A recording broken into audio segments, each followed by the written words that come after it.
네. 신규 상장한 기업의 주가 궤적을 공모가서부터 상장할 때 뭐 예전에 따상도 가고 그러니까 그때부터 궤적을 그려보시면 아마 90% 이하는 공모가 밑으로 가 있고 그것도 조금 밑이 아니라 저 밑에 가 있어요.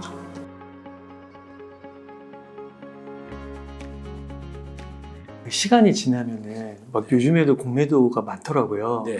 그게 결국은 넘어서 주식 가치가 상승하는 게 네, 저는 그럴 거라고 믿어 의심치 않고요. 왜냐하면 공매도에 복수하는 건 기업이 하는 거지 우리 투자자들이 하는 게 아니에요. 기업의 이익이 늘고 정확히는 이익의 장래 전망치가 늘면 돼요. 주식은 앞을 보고 하는 거니까 전망치 좀 늘어날 거라고 생각하는데요. 그리고 또 하나는 특정 회사인 경우에 지금 보면 가령 외국인 지분율이 5% 7%야 공매도 잔고가 그만큼 돼요. 더 빌릴 주식이 없어 이제. 정말 이제 거의 임계치에 다다라가는 것 같아. 그래서 공매도가 줄어 이제. 네. 다 빌렸어. 공매도 애들이 주식을 빌린 거는 누구한테 빌리느냐 하면 국내 기관 투자가는 이제 다른 문제이고 국내 인덱스 펀드한테 빌리겠죠. 기관 투자가나 뭐 이런 사람한테 빌릴 거고 해외 외국인들은 누구한테 빌리냐면 해외 인덱스 펀드들 있잖아요. 네. 우리 여기 지금 공매도 우리나라 공매도는 지금 코스닥 150, 코스피 200 종목 외에는 공매도가 안 되잖아요. 그러면 코스닥 150, 코스피 200 종목 안에 MSCI에 포함되어 있거나 FTSE에 포함되어 있거나 또 현선물 차익 거래를 하기 위해서 그거를 죽을 때까지 담고 가는 사람도 있단 말이에요. 해외 투자들 중에 네. 롱몰리 중 인덱스 펀드들이 뭐 우리가 다 아는 뱅가드나 블랙락이나 그런 애들 그렇게 들고 있는 게 있단 말이에요. 걔는 내리든 오르든 주구장창 들고 있는 거니까. 왜냐하면 선물하고 엮여 있는 것도 있고 자기들 인덱스로 투자하고 있는 거니까 거기서 빌려간 거예요. 거기서 빌려간 건데 그러면 외국인 지분율이 5%다. 근데 공매도 잔고가 5%다. 빌릴 데가 없어 이제 걱정 안 해도 돼. 그럴 수도 있다는 거죠. 그렇군요. 네, 더 이상 공매도에 대해서 걱정을 하는 게 무의미할 수도 있겠네요. 점점 임계치에 다다라가는 것 같아요. 옛날에 셀트리온이 그런 적이 있었어. 그 뒤에 셀트리온이 좋은 소식 나오고 그래서 네. 코로나 있고 그때 뭐 백신 개발한다고 이래가지고 주가가 뭐 50만 원 휙 날아가 버렸잖아요. 모른다니까요. 이 전쟁은 아직 끝나지 않았습니다. 그리고 이미 적들은 엄청나게 많은 총알을 소진했습니다. 셀카드를 다 썼네요. 예, 그래서 이제 포탄을 신규로 어디 저기 우리 러시아처럼 어디 가서 빌려오던가 뭘 이렇게 해야 되는 거의 거기에 많이 진입해 있는 것 같아요. 특히 시가총액이 아주 크지 않는데 불구하고 가령 삼성전자에도 공매도가 무지 많아요. 네. 근데 걔는 시가총액이 이제 보통주만 했을 때 거의 400조 가까이 지금 육박에 올라가고 있으니까 거기에서 공매도 30조, 40조는 크지 않아요. 크지 않은데 시가총액이 가령 15조짜리 회사인데 네. 15조짜리의 5%면 7,500억이잖아요. 네. 근데 공매도가 1조가 있다. 지금부터는 누가 이길지 몰라. 진짜 모른다니까요. 거기다 기업이 실적을 딜리버리 해주고 그러면 우리 개인 투자자분들이 진짜 그 이길 전쟁을 할 확률이 지금까지 잘 견뎌내신 거고 저는 그럴 가능성도 제법 높다고 생각해요. 빌릴 주식이 별로 없어요. 이제. 이런 상황을 만든 게 돌고래 분들하고 독수리 분들이 거기에 기여를 하셨다고 한 거죠. 그렇죠. 네. 그러니까 그 공부를 요새는 많이 하시잖아요. 그리고 유튜브를 통해서 우리 응달책방님처럼 이렇게 막 집단 지성을 이렇게 하니까 그래서 우리 투자분들이 공부를 많이 하신 거예요. 그래서 잘하면 저희가 진짜 또 승전을 기록하게 될지 몰라요. 전 최근 시장을 보면 좀 그런 징조도 좀 보이는 것 같아요. 네. 어떤 종목은 공매도 그렇게 많다가 공매도가 줄어요 지금. 빌릴 주식이 없어. 그리고 제가 얼핏 들었는데 이자율을 뭐 10%대, 12%, 13% 줘도. 어머, 제 주식 빌려줘도 되나요? 싸지. 죄송합니다. 남을 해치는 돈을 버는 거 아니에요. 명심하겠습니다. 그러면 부부 사이가 나빠지거나 네. 뭐 하여튼 뭐가 집에 갑자기 없던 바퀴벌레가 생기거나 그럴 거라니까. 그러면 안 돼. 네. 한주주님께도 한번 질문을 네. 드려보겠습니다. 한주주님께서 서재형 대표님, 또 김유익 교수님, 이렇게 해서 또 함께 진행을 또 하고 계시잖아요. 그래서 옆에서 보시면서 많은 걸 느끼셨다고 들었습니다. 좀 어떤 도움을 받으셨는지 궁금합니다. 먼저 김영익 교수님께는 이제 거시경제를 배우고 있잖아요. 근데 사실 기업의 환경이나 우리가 경제 활동하는 거는 이 더 큰 세상의 이제 흐름에 영향을 받는 건데 그런 부분에서 이제 거시경제를 바라보는 게 되게 도움이 됐던 것 같아요. 그러니까 우리는 이 거시경제 안에서 살고 있으니까 그리고 여기 이 안에서 기업을 하고 있으니까 그리고 또 이 세계의 이런 관계들이 또 다 거기에 반영이 되는 거잖아요. 그래서 그런 것들을 이해할 수 있게 데이터로 보여주시는 게 되게 좋았던 것 같아요. 그래서 이렇게 닥터 둠이다 이런 소문이 한때 돌았었는데 사실 아니죠. 닥터 데이터시잖아요. 그래서 그렇게 데이터를 통해서 객관적으로 보여주시고 그때그때 그 상황을 진단해 주시는 거 그런 걸로 좀 많이 도움을 받고 있고요. 그리고 서재영 대표님께는 무엇보다도 또 제가 이렇게 관심 있어 하는 이런 다양한 개별 기업에 대한 이야기들을 너무 또 재미있고 맛깔나게 이야기를 해주세요. 그래서 그런 것들을 통해서 제가 평소에 관심이 없었던 기업들에 대해서도 관심이 영역이 확장되어 가고 있고요. 또 공부도 깊어지고 있고요. 그래서 그런 면에서 이제 김영익 교수님, 서재영 대표님과 함께 이런 여의도 다락방의 여의도 레전드 진행하고 또 한주주 TV를 운영하면서 진짜 제 시야가 많이 넓어지고 있다고 느끼고 있습니다. 투자도 실제로 도움이 되고 있고요. 대형 공부도 하시잖아요. 아유, 감사합니다. 감사합니다, 선생님. 감사합니다. 네. 그러면은 그거 한번 여쭤보겠습니다. 서재영 대표님께서 네. 2차 전지 산업 얘기하시면서 업의 본질을 알아야 된다. 네. 투자에 하는 그런 철학이나 그런 관점과 넓혀서 얘기를 해주시는데 그 업의 본질을 찾는 법, 그게 꼭 2차 전지뿐만 아니라 다른 분야에서도 업의 본질을 볼 줄 알아야 될 것 같은데 그런 거를 좀 통찰하는 방법 같은 게 있는 건가요? 그건 다른 방법이 있질 않고요. 네. 이제 본인이 탐방을 하거나 공부를 그 산업에서 공부하는 수밖에 없고 그래서 이제 저는 그거를 이제 경물치지라고 저는 마음속으로 생각하고 있는데 이제 그 운용하는 일은 경물치지가 다가갈 격자, 사물, 물자 그리고 그까지 깨닫는다는 알의 극치에 이르는 경물치지 그리고 이제 컴플라이언스나 이런 거 성의 정심 그리고 그 대학에 나오는 얘기예요. 근데 경물치지 하려면 그걸 들고 파는 수밖에 없어요. 근데 다행히 저한테는 너무 좋은 제가 공부할 기회가 있었는데 제가 큰 운용사에 있었잖아요. 그리고 거기에 또 리서치 본부장도 한 3년 한 적이 있고 또 운용 본부장 할 때도 많은 기업들을 탐방할 수 있었어요. 그러니까 작은 회사 말고 작은 회사는 가봐야 그러니까 요만한 회사에 가면 요만큼밖에 못 배우고 오는데 큰 회사 있잖아요. 네. 가령 삼성전자 기흥공장 가보신 분이 몇 명이나 있을까요? 네. 삼성전자 출신이시니까. 그러니까 반도체 라인에 직접 가보고 또 뭐 최근 들어 특허 소송에 이긴 무슨 작은 LED 만드는 회사에 있어요. 그거 제가 그 라인 투어 다 하고요. 그거 어떻게 만들어지고 그걸 다 알아요. 네. 거기만 갔냐고요. 제가 포스코 공장에도 몇 번 가보고 현대중공 공장에도 몇 번 가보고 창원에 비행기 엔진 만드는 데도 가보고 뭐 안 다녀본 데가 없으니까 그냥 차 연구소도 가보고 진짜 많이 다녔다고요. 그래서 그리고 또 이제 저는 만나면 그런 분의 얘기만 듣는 게 아니고 항상 이제 학계에 계신 분들하고 크로스 체크를 하기 위해서 연구기관에 그러니까 예를 들어 화학주에 어떤 관심 있는 섹터가 있다 그러면 대전에 가면 화학연구원이라고 있어요. 네. 거기 박사님도 찾아뵙고 또 저기 서울에 있는 고려대학교에 그 관련 연구소가 있으면 거기 교수님 섭외해서 그 당시 내가 운영사를 있었기 때문에 섭외하기가 굉장히 편했고 그때는 제가 지금같이 백수 건달이 아니어서 명함이 그럴듯했다고요. 그래서 부탁을 하면 만나 주셨어요. 그리고 또 관련 업계에 계신 분들도 제가 그 당시에 투자를 하면 가령 삼성전자도 지분을 5% 살 수 있고 무슨 자동차 회사들은 제가 지분을 엄청 많이 샀던 적도 있었어요.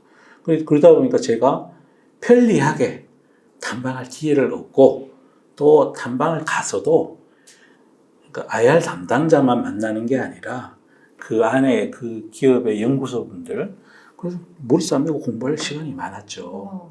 그래서 이제 그게 업의 본질을 아는데 굉장히 중요한 거죠. 가령 무슨 원자력 회사다. 거기 가면 이거 창원, 마산 거기 가면 단지들이 있어요. 거기 선박 엔진 만드는 회사도 있고 네. 거기 발전 프린트 만드는 회사도 있어요. 이제 가보면 막 진짜 문과생이 보면 막 의리의리해요. 막 진짜 쇳덩어리가 막 집채만한 거를 막 깎고 거기에 막 불꽃밥 붙이고 정밀도 막 자랑하시고 그러면 와 한국 회사만 가봤느냐? 다행히 또 해외 회사도 제가 다녀봐서 그래서 그 길밖에 없는데 그거는 이제 일반 우리 생업이 있는 분들은 그게 불가능하시잖아요. 그래서 이제 제가 그런 걸로 도움을 드리고자 하는 거죠. 그래서 저는 웬만하면 모든 업종을 다 투자했던 사람이라서 바이오 회사도 제가 기업 그 바이오 회장들 많이 알아요.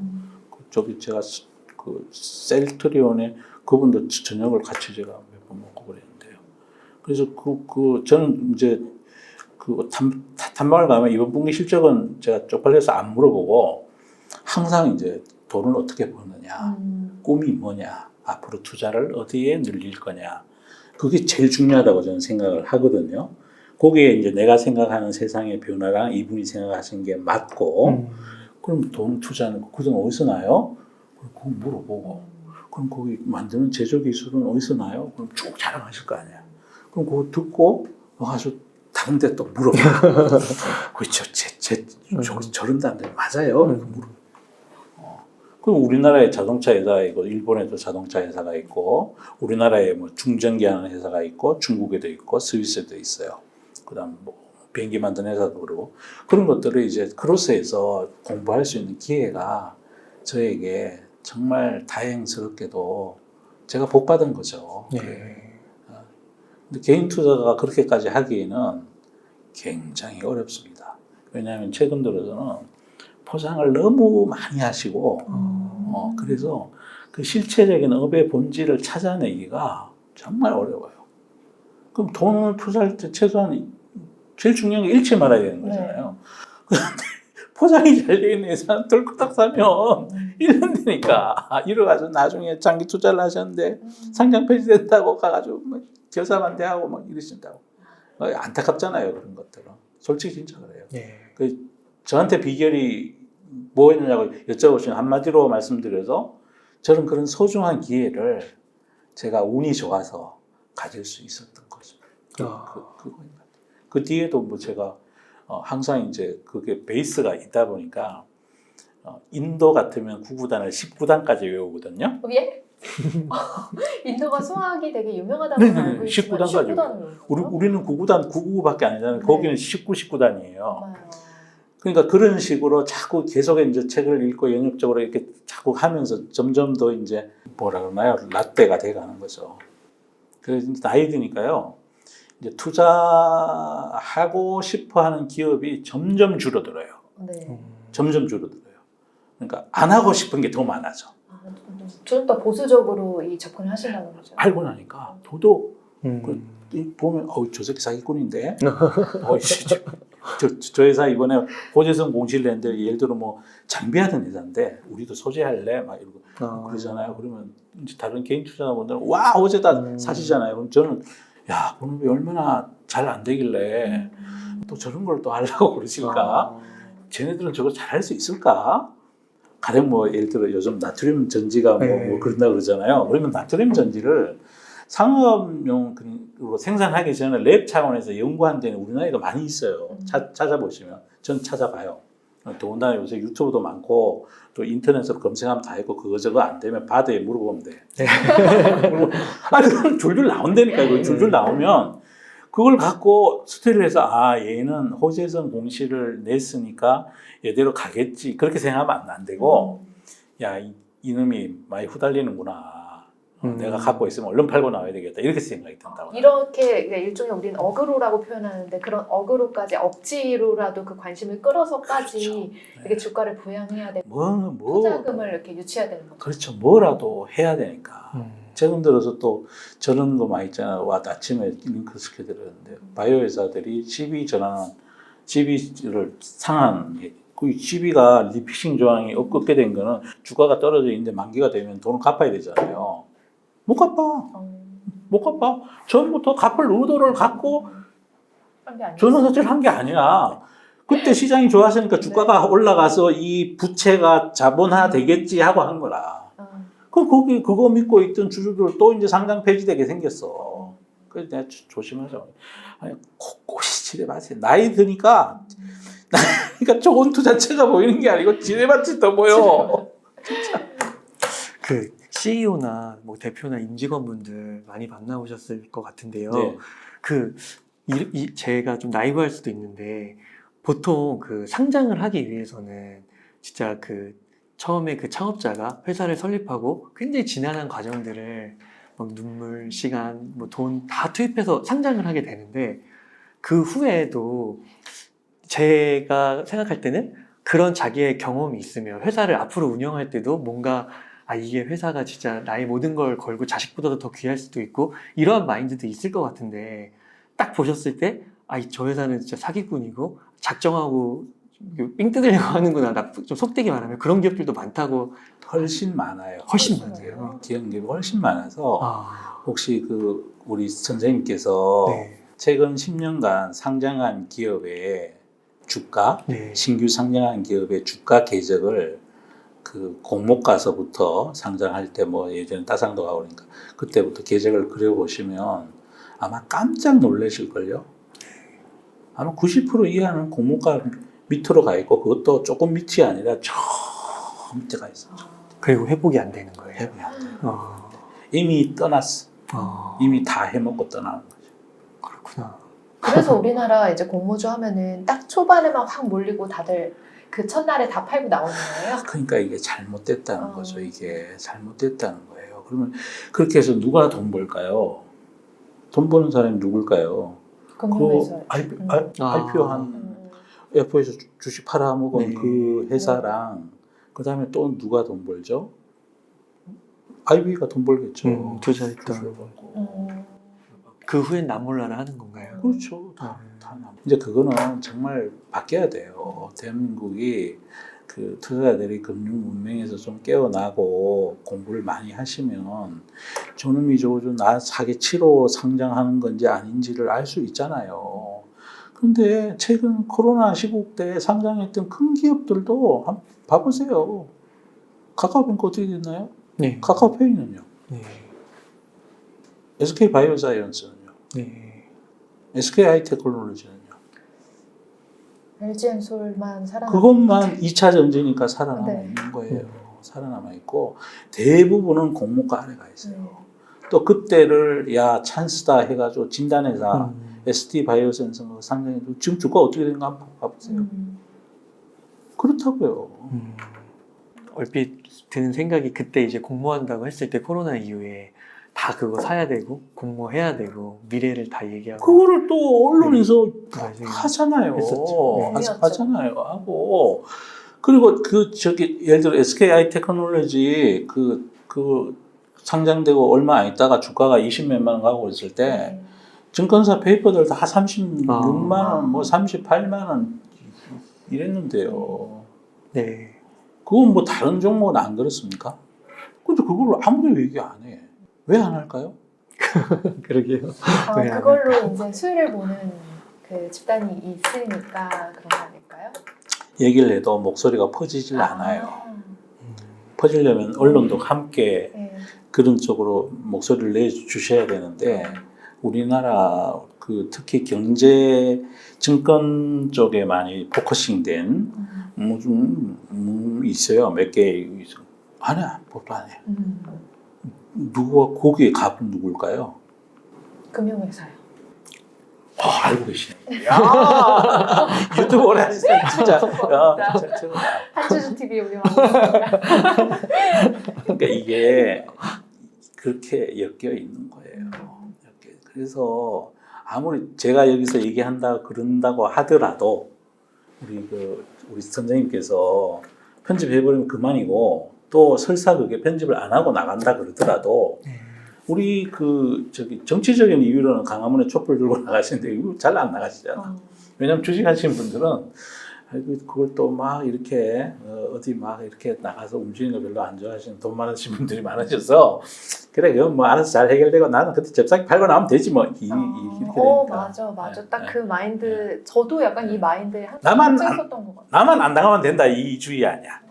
나만 안 당하면 돼. 이제 이렇게. 국가의 자본 시장의 건전화를 향해서 가려면 서 대표님 말씀하신 것처럼 그렇게 좀 필요한데 그런 생각 없이 그냥 여기서 시스템에서 나 어떻게든 살아남는 것만 포커스를 맞추다 보니까 그렇게 돼버린 것 같아요. 그러니까 그거를 제가 이제 각자 도생이라고. 그러니까 제도가 보완해주고 또 금융 공교육이 보완해주고 그러면 지금보다 훨씬 우리 국민들이 부자가 돼 있을 거예요. 나라는 산업화되고 그러는데 이 소득의 양적 뭐라니까 잘 살고 못 살고도 더 양극화가 심해지고 그런 거에 이 금융도 큰 몫을 차지하고 있었다는 거죠.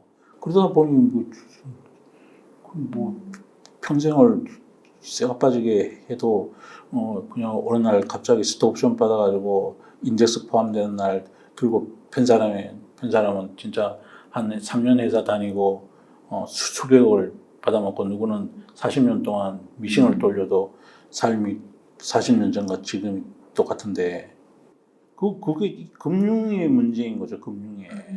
근데 우리나라는 금융을 중요하게 생각 안 하잖아요. 금융은 산업의 서브다. 서번트다. 하인이다. 이런 생각으로 가신다고요. 그거 약간 우리나라가 돈에 대해서 약간 터부시하는 그런 거 있어서 그런 거 아닐까요? 유교 사회적인 전통이 좀 남아있어가지고. 그런데도 자본주의는 제일 발전했는데요. 그러니까 이거 관련해서 그러니까 우리 돈을 보기를 황금을 보기를 돌같이 해라고 쟁 장군님이 그랬다. 쟁 장군이 아버님이 그러셨어요. 채자 원자 석자신가 그래요. 네. 그분이 쟁 장군님에게 유언을 하면서 너는 황금을 보기를 돌같이 해라. 그것도 이제 일부 그럴 수도 있죠. 근데 꼭 그렇지만 않은 것 같아요. 네, 그 의미로 얘기하신 게 아니라 사실 이거는 좀 이 정권이 돈으로 매수하려고 하는 것들을 좀 대척해라 이런 뜻이에요. 그러니까 부정한 돈을 그렇게 봐라 이런 의미라고 저는 받아들이고 또 현재로 생각하면 남을 해치는 돈은 돌같이 봐라 이렇게 해석하면 저는 맞지 않을까 이제 그런 생각을 하고 있어요. 네, 해치는 돈이 많은 거군요. 네. 얼마나 많아요. 남 해치는 돈 그러다가 잘못돼가지고 지금도 이번에 주르륵 또 달려 들어가고 그랬잖아요. 네. 그러니까 그게 보이스피싱이 됐든 이런 우리나라에 쓸데없이 그러니까 평생을 근로소득, 자영업소득, 퇴직소득 그러니까 번 돈을 한 방에 이렇게 막 그래가지고 갑자기 막 그 OECD 최고의 자살률 기록하고 사회 전체가 막 그 우울증 증세 시달리고 애 안 놓고 이런 현상의 그 원인 중에 하나가 이 금융도 있다고 저는 그런 생각을 해보는 거죠. 네. 그래봐야 장돌병이 많은데 누가 그러면은 그 대표님께서 보실 때 그 미국은 우리나라보다는 그런 부분에서는 좀 선진화돼 있다고는 말할 수 있나요? 주 단위별로 애들을 어릴 때부터 공부를 가르치니까요. 노스캐롤라이나 주 같으면 그 의무적으로 하게 돼 있고요. 그래서 그 2015년 기준으로 금융 이해력 그 점수 나온 게 보면 미국은 그래도 57점인가 8점인가 그렇습니다. 네. 그리고 또 미국은 또 하나는 우리하고는 좀 다른 게 걔들은 그 연금을 통해서 주식을 거의 의무적으로 그러니까 전체 금융자산의 70%가 개인 자산 70%가 금융자산이에요. 네. 거기 주식 관련된 것도 많고. 그러니까 미국 주가지수가 많이 안 내리는 이유가 하나 있는데요. 미국은 주가지수 많이 내리면 밀란이 일어나. 정말 정권이 바뀐다니까. 이 70%가 주식 투자를 하시는 우리나라는 부동산 값이 너무 많이 내리면 밀란이 일어나요. 난리가 나요. 그러니까 우리나라는 부동산 가격이 진짜 정권의 운명을 왔다 갔다 하기도 해요. 어떨 때는.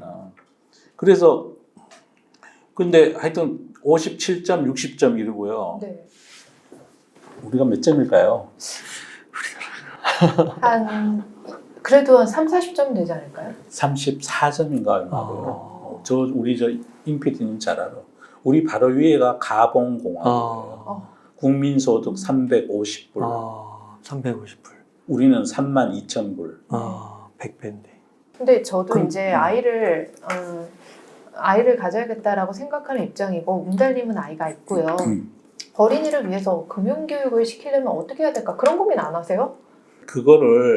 그것까지는 이제 제 힘으로 음. 어차피 제가 못하네요. 그래서 이번 기회에 네. 우리가 투표를 통해서 할 수 있는 거잖아요. 그래서 우리가 그러니까 내년에 총선 때 그 금융 공교육을 도입하겠다는 정당을 밀어주면 좋을 것 같아요. 네. 그래서 초등학교 때부터 네. 그러니까 초등학교 때부터 초등학교, 중학교, 고등학교, 대학교 여기에 그러면 쓸데없는 정치 경제만 가르치지 말고 돈 되고 내 삶이 따뜻해지는 금융교육 좀 이렇게 교과 과정이 지금 교과 과정에 그리고 대입 학력 고사에서도 네. 주관식으로 뭐 사례 주고 이 종목의 PH를 구하시오. 대학교 논술 시험에도 주식 투자의 중요한 4가지 변화를 논하시오. 이런 거 얼마나 좋아요. 그게 피가 되고 살이 되는 거지. 지금 우리나라 교육은 현명한 근로자를 양성하는 데 치중되어 있는 거니까. 각자의 삶은 난 모르겠어. 네 알아서 해. 네가 뭐 보이스피싱을 당하든 그래 막상 이제 당하고 나면은 이제 난리가 이제 사후 외양간 고치고 막 그 대책도 다 땜질이에요, 땜질. 그래가지고 서울 사이버 경찰청에서 아무리 예방을 하고 신문에 TV에 요게 보이스피싱이라고 그런데도 1년에 몇 조씩 날아가고 있어요. 지금 보이스피싱. 네, 땅 꺼지시겠다, 주님. 마음에 안 좋네요. 네. 안 좋습니다, 저도. 네.